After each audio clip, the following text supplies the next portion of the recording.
Hari ini merupakan hari terakhir kita untuk tatap muka.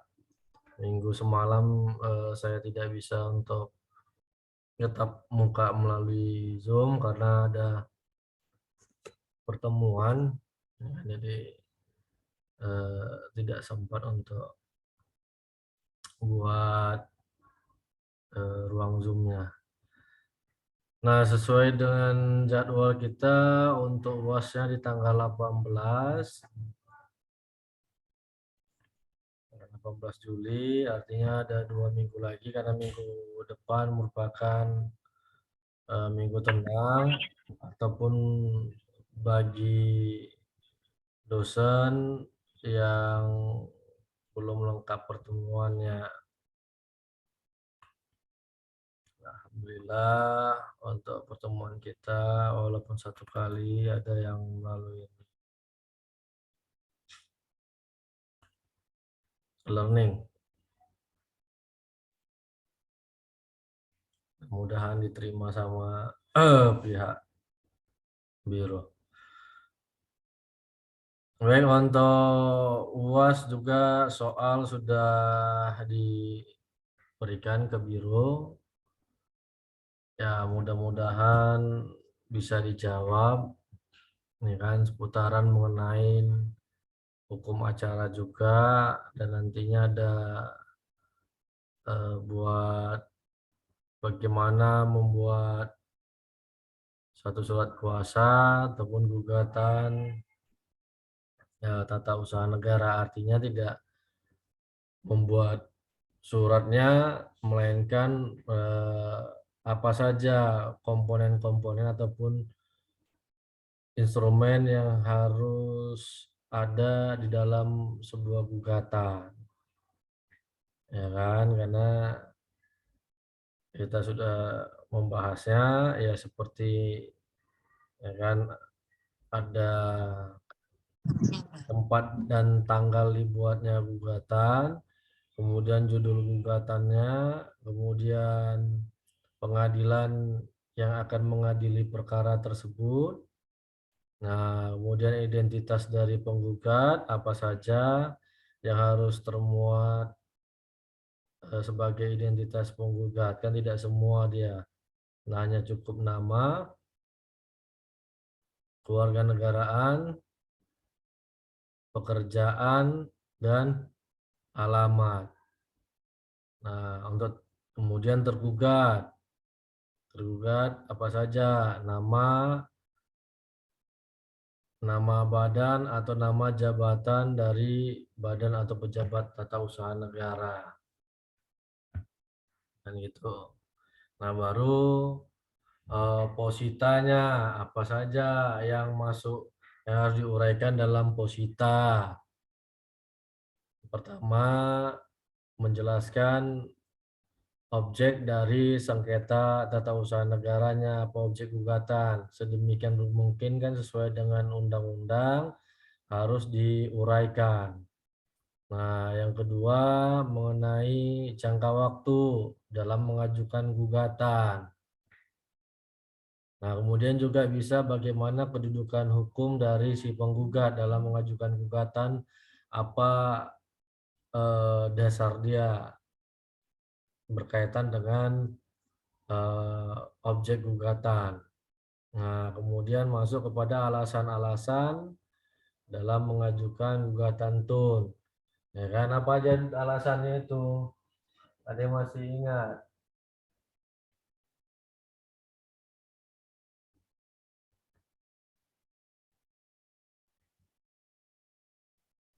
Ada dua, Pak. Satu, melanggar peraturan perundang-undangan. Yang kedua, melanggar asas-asas umum pemerintah yang baik, Pak. Iya, ini memang mahasiswanya cuma satu orang ini. Yang lainnya saya nggak tahu bagaimana posisinya, di mana berada. Nah, jadi itu dua alasannya dimasukkan. Kemudian petitum. Petitum merupakan tuntutan dari penggugat terhadap positanya. Dan itu dia, baru setelah ada petitum barulah nama dan tanda tangan penggugat atau kuasanya. Nah, seperti misalnya surat kuasa, hampir sama seperti itulah, apa saja dia urutan-urutannya, sistematika dalam membuat surat gugatan. Dan itu dia. Nah, pada pertemuan terakhir kemarin kan kita sampai dengan pembuktian dan saksi kan gitu. Nah, saksi ya kan dalam perkara tun hampir sama dengan saksi di dalam perkara perdata. Artinya tidak semua orang bisa menjadi saksi di dalam perkara tata usaha negara. Dilihat apakah ada pengetahuannya terhadap perkara tersebut ataupun sejauh mana keterkaitannya di dalam sebuah perkara sehingga dia dijadikan saksi, ya kan, terutama terhadap anak ini bawah umur, kemudian keluarga, baik karena perkawinan maupun hubungan darah sampai dengan keturunan semenda ketujuh, dan gitu. Nah, kemudian nah, mengenai hubungan pekerjaan. Nah, tetapi karena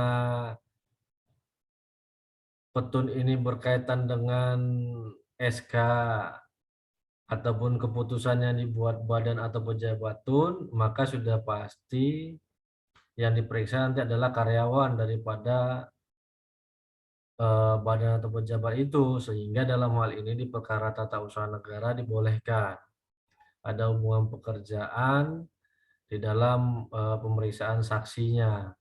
Karena siapa yang menjadi saksi gubernur lagi misalnya gitu, atau kemarin kepala desa itu, ya kan, ya udah pasti karyawannya yang akan dijadikan saksi, nggak ada yang lain karena mereka lah yang membuatnya kan gitu. Seperti misalnya BKD, nah berarti dinas atas rujukan dinas kan gitu, ataupun sidang kode etik yang merupakan karyawan daripada instansi tersebut. Nah ini.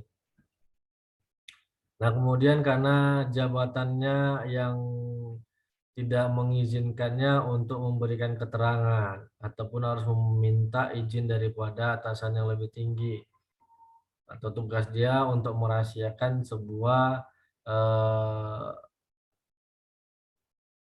keterangan yang berkaitan dengan negara kan gitu. Nah, seperti misalnya menteri dan sebagainya, ataupun duta besar yang karena jabatannya dilindungi oleh undang-undang, dia harus bersifatnya merahasiakan. Nah, itu tidak itu bisa menolak menjadi saksi. Tapi boleh juga terkadang diperiksa, ya kan? Nah, asal ada izin atasannya. Kalau tidak ada, ya dia bisa menolak. Dan itu seperti BPK yang bisa meminta dia, misalnya instansi tertentu. Nah, seperti itu. Nah, sebelum nantinya saksi memberikan keterangan, maka saksi harus disumpah. Nah, saksi dalam perkara ini kalau di dalam undang-undang adalah orang yang melihat, mendengar, dan merasakan langsung suatu peristiwa. Akan tetapi berdasarkan putusan Mahkamah Konstitusi, saksi bisa seseorang bisa dijadikan saksi hanya berdasarkan keterangan dari orang lain. Jadi pengembangan saksi tidak hanya dia merasakan sendiri, tapi bisa mendengar dari orang lain. Akan tetapi pembuktiannya harus didampingi oleh alat bukti yang lain. Dia tidak bisa berdiri sendiri. Nah, tapi saksi yang melihat, mendengar, dan merasakan, dia bisa menjadi satu alat bukti. Nah, tetapi kalau dia hanya mendengarkan, sama dengan testimoni de auditu namanya, artinya saksi hanya mendengarkan dari kata orang lain. Kata si A begini, kata si B begini, maka harus didukung dulu dengan alat bukti lain atau kesesuaian daripada saksi-saksi lainnya. Benar atau tidak adanya peristiwa tersebut, kan gitu. Nah, Sebelum dimintai keterangan, saksi akan disumpah terlebih dahulu. Untuk yang beragama Islam, dia posisinya tangan di atas Al-Quran. Nggak ada posisi siap. Al-Quran nanti akan dipegang oleh rohaniwan di atas kepalanya. Nah, tapi pada praktek terkadang rohaniwannya nggak ada, jadi ya sudah dianggap saja. Padahal sebenarnya kan itu menyalahi hukum acara, tetapi ya sudahlah kan gitu supaya tidak lama kan gitu. Tapi kalau apanya biasa PP, panitera pengganti.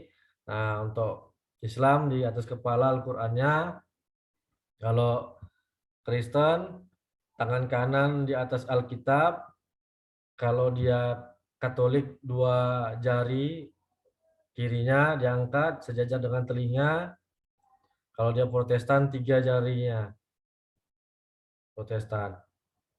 Nah, kalau untuk Buddha dan Hindu dia seperti ini tangannya, Buddha dan Hindu, ya kan? Nah, kalau Konghucu pun sama juga seperti ini. Nah, untuk lafaznya yang beragama Islam, demi Allah saya bersumpah. Untuk yang beragama Kristen, baik Katolik maupun Protestan, demi Tuhan saya berjanji. Untuk agama Buddha, demi Sang Yang Adi Buddha, saya bersumpah. Nah, disumpah. Kalau Buddha, demi Sang Yang Adi Buddha, saya bersumpah. Kalau dia Hindu, demi Sang Yang Adi Wisesa, saya bersumpah. Nah, jadi yang Nasrani dia yang berjanji. Baru untuk lafaznya sama, sebagai saksi dalam perkara ini akan memberikan keterangan yang sebenar-benarnya, tidak lain daripada yang sebenarnya. Nah, ditambahkan untuk yang beragama Kristen diakhiri, semoga Tuhan menolong saya. Nah, kalau di agama Islam, Buddha, Hindu, tidak ada bahasa semoga Tuhan menolong saya. Tuh.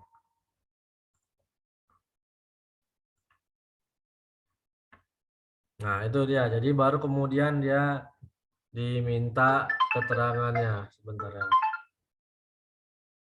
Oh.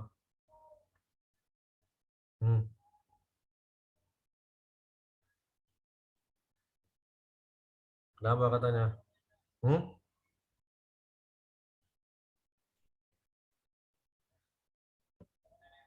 ya suruhlah yang naik lagi. Mana mendadak?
Maaf.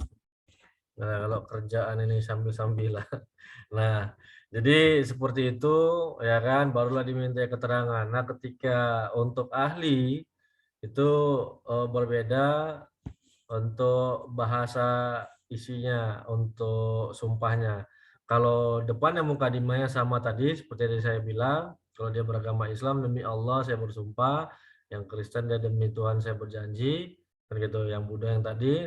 Nah, hanya isinya sebagai ahli. Kalau tadi kan sebagai saksi. Nah, ini sebagai ahli dalam perkara ini akan memberikan pendapat-pendapat, bukan keterangan. Tadi kalau saksi keterangan, akan memberikan pendapat-pendapat terhadap soal-soal yang ditanyakan kepada saya berdasarkan pengetahuan dan pengalaman saya. Udah. Nah, jadi dia memberikan pendapat, bukan keterangan, terhadap soal-soal yang ditanyakan kepada saya. Nah, itu dia. Soal-soal yang ditanyakan. Kalau tadi kan memberikan keterangan, tiada lain daripada yang sebenarnya, kan gitu dia. Nah, itulah membedakan ahli dengan saksi. Ya, karena di dalam tun ada keterangan ahli. Jadi ahli itu bukan saksi. Jadi jangan salah nanti ketika saudara jadi pengacara, jadi advokat, ya kan? Saudara saksi, saudara bilang, jangan, dia marah. Mohon maaf Pak pengacara katanya. Pak kuasa hukum saya bukan saksi katanya. Saya ahli. Nah, itu marah karena memang iya berbeda dia. Nah, ahli dia harus sebut ahli kan gitu. Bagaimana pendapat ahli kan gitu tentang A B C D misalnya. Nah, kenapa ahli tidak merasakan peristiwa itu? Dia hanya memberikan pendapat berdasarkan dokumen yang diberikan kepadanya, ataupun dia bisa untuk survei lapangan untuk meninjau kebenaran daripada suatu peristiwa itu, ya kan, supaya dia bisa menentukan jawabannya ataupun pendapatnya terhadap persoalan yang dimintakan kepadanya untuk dianalisis. Jadi dia menganalisis bukan berdasarkan logikanya, tetapi berdasarkan ilmu pengetahuan. Nah, dia harus berbicara mengenai teori-teori. Misalnya definisi, nah dia harus bisa menjelaskan makna daripada definisi yang ada di dalam suatu peraturan perundang-undangan. Nah, makanya tidak semua orang bisa menjadi ahli. Jangan dia nanti jadi ahli bersaksi. Ya kan? Nah, kebanyakan ahli bersaksi. Ya kan? Bukan keterangan ahli dia, bukan sebagai ahli, ahli bersaksi. Nah, pernah saya dapati seperti itu gitu. Ada ahli, dia baru pertama-tama jadi ahli, sampai akhirnya saya suka dengan Anda katanya. Saya mendapatkan ilmu baru. Karena saya belajar sudah jadi saya sudah jadi hakim udah puluhan tahun, saya baru menemukan teori yang saudara ahli sampaikan, ya kan? Jadi dibilangnya dalam pra peradilan ini pidana kan, pra peradilan itu bisa kasasi atau PK. Jangankan kasasi, banding aja nggak bisa. Nah, karena pra peradilan itu tingkat pertama dan terakhirnya adalah pengadilan negeri. Nah, tapi ahli ini bilang bisa. Nah, itu. Ya kan? Jadi ya begitulah. Namanya dikasih uang, ya kan? Ya udah. Nah, jadi setelah ditanyakan nanti akan diberikan kesempatan dulu. Biasanya hakim dulu yang bertanya. Kemudian nanti setelah itu eh, pihak penggugat. Ini apabila saksi ini ataupun ahli ini yang menghadirkan penggugat. Jadi diberikan kesempatan dulu kepada pihak yang menghadirkannya. Nah, setelah itu baru diberikan kesempatan kepada tergugat. ya kan? Nah, apabila setelah penggugat memberikan pertanyaannya, nah saksi harus bisa menjawab segala hal yang ditanyakan oleh para pihak. Nah, apabila dia tidak bisa menjawabnya, nah inilah yang menjadi peluang bagi para pihak tadi untuk membantah dari dalil-dalil gugatan ataupun jawaban pihak lawan.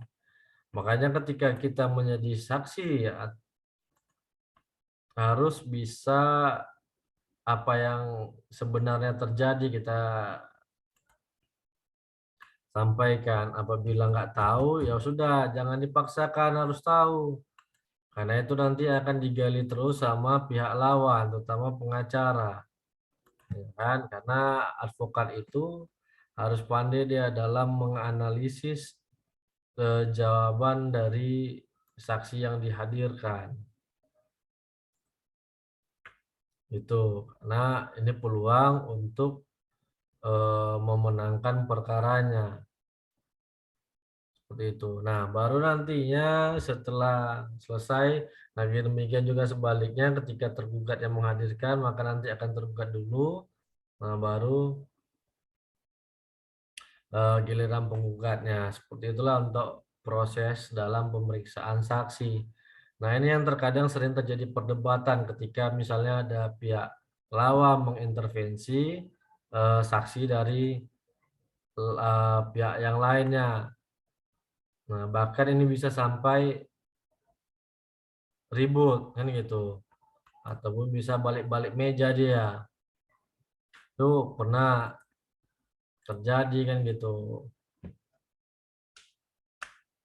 Bahkan hampir pukul-pukulan bisa aja di situ di dalam persidangan,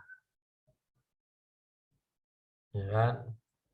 Nah, karena saya pernah mengalaminya, hampir lempar-lemparan meja sama jaksa itu, lemparan bangku kok meja bangku. Nah, jadi seperti itu. Nah, setelah agenda keterangan saksi, biasanya hakim akan memberikan kesempatan kepada para pihak untuk menghadirkan saksi minimal 2 orang dulu, baru ahli, kan gitu dia. Nah, jadi hakim bisa membuat pemeriksaannya dari penggugat dulu, saksinya semua.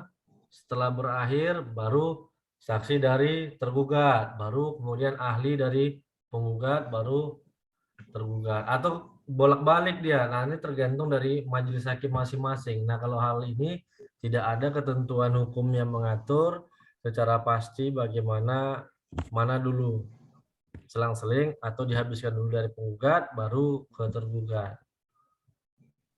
Nah, ini tergantung dari majelis hakimnya. Yang penting terbukti, terpenuhi untuk gugatan atau jawaban dari para pihak masing-masing. Nah, setelah itu adalah kesimpulan. Agenda berikutnya adalah kesimpulan. Apa itu kesimpulan? Ya, rangkuman dari seluruh proses persidangan yang dibuat oleh para pihak. Nah, bagaimana metode ataupun modelnya? Ini tidak ada aturan bakunya. Nah, itu dikembalikan lagi kepada para pihak. Kan tetapi ketika kita ingin membantu hakim, ya kan, maka kita buat dia secara sistematik, kan gitu.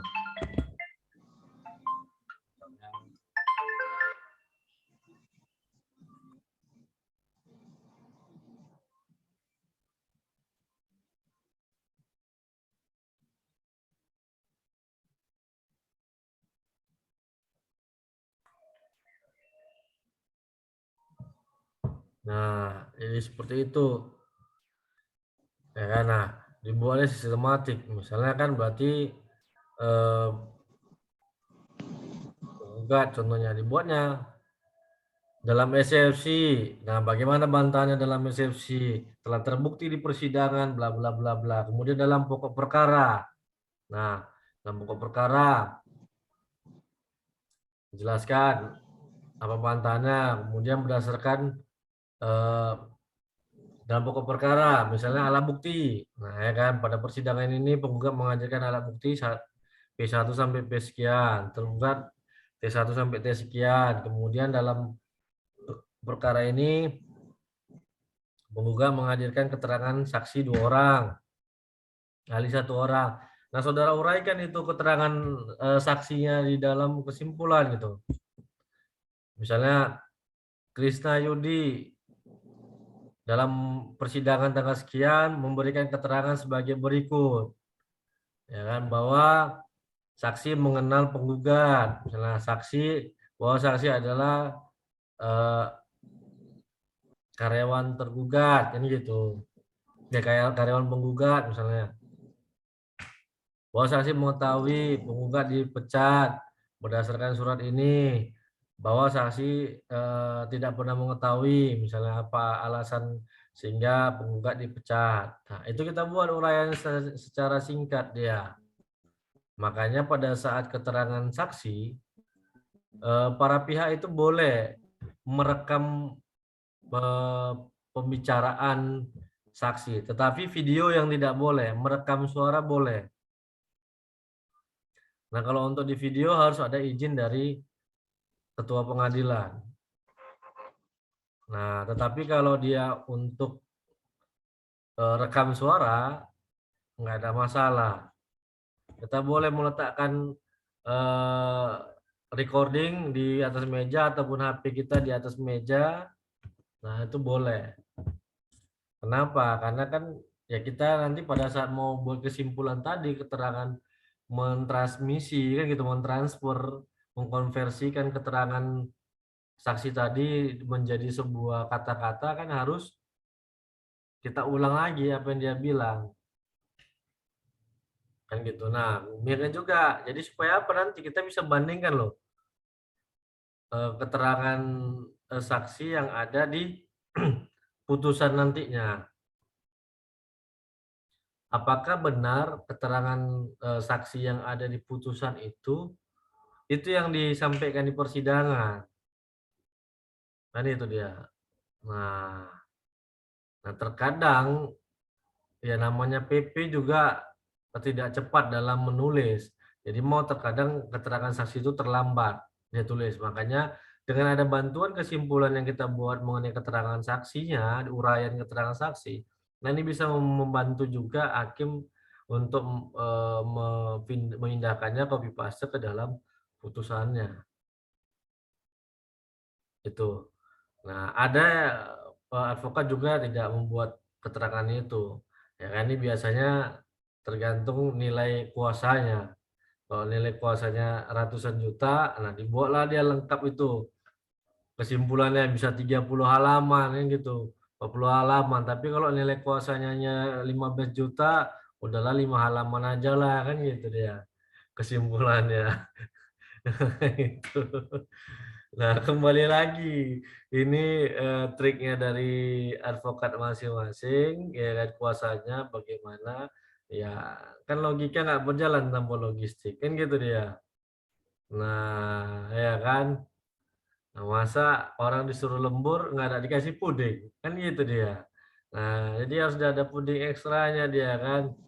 Ada puding tabinya supaya dia semangat dalam menguraikan sampai 30 halamannya sampai buku. Karena saya pernah buat kesimpulan 40 halaman.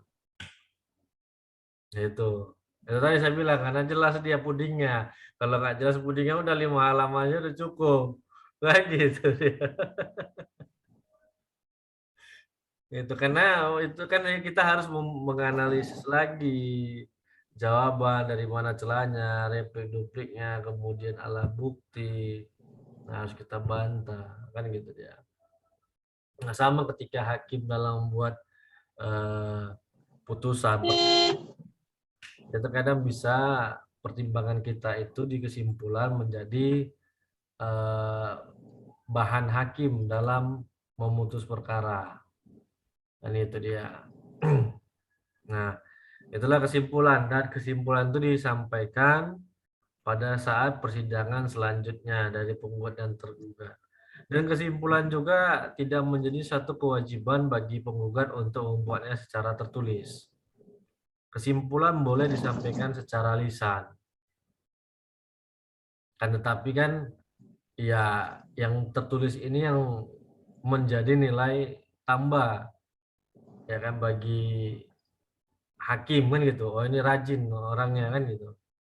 Nah ini puasanya malas ini, hanya terima duitnya aja kan gitu. Jadi hanya secara lisan aja. Karena tidak ada aturan yang mewajibkan hal itu.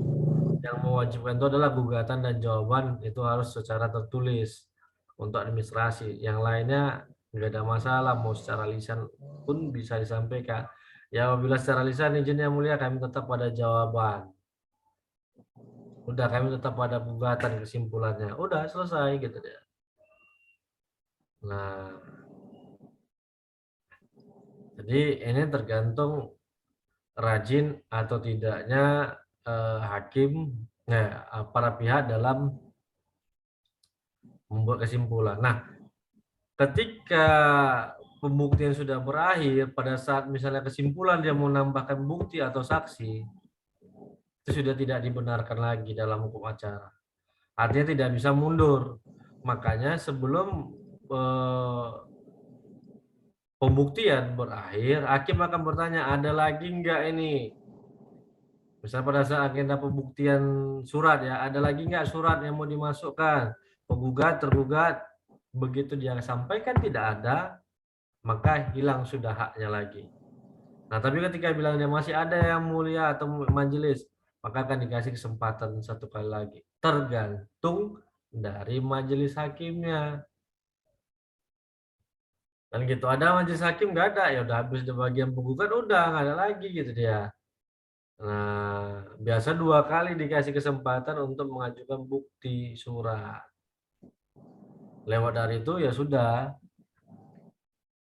ya kan, sudah tidak ada lagi kesempatan. Nah, saya absen dulu. Andre, ada Andre, nggak ada, belum masuk. Angelina,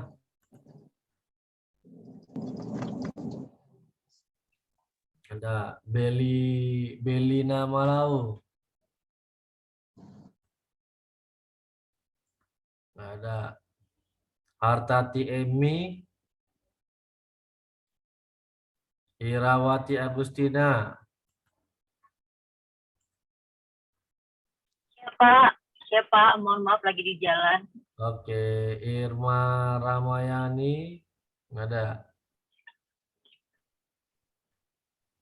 Isna Ramadhani, ada. Krisna, ada. Maria, ada. Maria, Hadir, Pak. ada. Hadir, Pak. Ini Maria namanya yang diseret-seret sama apa ya kan, Holy Wing ini. Nah, nggak ikut nuntut kan Maria kan, namanya dibuat-buat ya kan, untuk dapat gratis minuman beralkohol di Holy Wing. Nama Maria. Nah, itu memang kalau saya lihat ada yang menyetirkan di belakang itu, persaingan usaha tidak sehat. Nggak mungkin berani karyawannya buat seperti itu kalau nggak ada jaminan ataupun yang bayar dia. Begitulah, kita nggak usah bahas itu. Mutia Atika, tadi ya, tadi ada Mutia. Nanang Kurniawan, ada nggak tadi? Nggak ada. Nindya Irma, Rizky Hamdani Asibuan, Hadir, Pak. Supriyanus,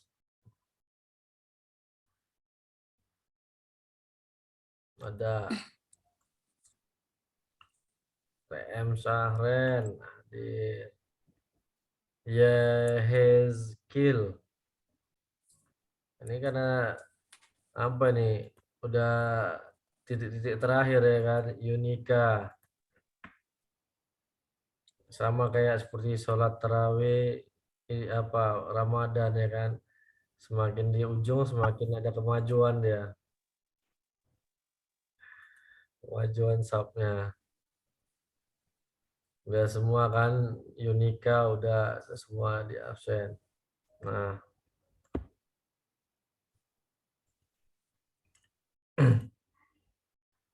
jadi walaupun terakhir ya jangan menjadi putus juga hubungan ya kan. Silakan kalau nantinya ada mau sharing atau apapun, saya tetap membuka kepada seluruh mahasiswa kan gitu. Nah, tapi kalau tidak tersimpan nomor WA-nya, di chat dulu kan gitu, perkenalkan dirinya, baru nanti saya angkat. Nah, kalau di telepon biasa, walaupun nggak tersimpan, tetap saya angkat. Kenapa? Karena saya nggak kena pulsanya. Tapi kalau di WA kan saya kena kuotanya kan gitu. Nah, yang ditelepon sama yang nelpon sama-sama kena kuota. Nah, itu dia. Jadi rugi saya kalau nggak tersip nomornya, saya angkat. Habis, karena nggak dibayar yang kuota saya nanti kan gitu dia. Jadi kalau yang kenal, baru mau saya angkat. Itu. Agak-agak perhitungan ya Pak ya. Oh, iya. Kenapa sekarang canggih orang di telepon biasa nggak pernah mau ngangkat, tapi kalau di telepon WA ngangkat. Nah, saya bingung gitu di telepon padahal dia nggak kena cas, ya kan nggak diangkat, tapi begitu di WA kena cas dia diangkatnya. Nah itu pernah saya bilang sama polisi, Bapak telepon biasanya nggak bisa, dia hanya bisa telepon WA. Mana ada orang kayak gitu kata Kasubditnya. Itu ada banyak. Nah, anggota saya seperti itu. Di telepon biasa, nomor yang Anda tuju tidak terdaftar katanya. Nah, tapi telepon WA berdering nih ya, diangkat. Nah, ini. Berarti kartu paket itu Pak. Nah, itu dia. Nah, makanya saya bilang tadi kan, sekarang sudah canggih.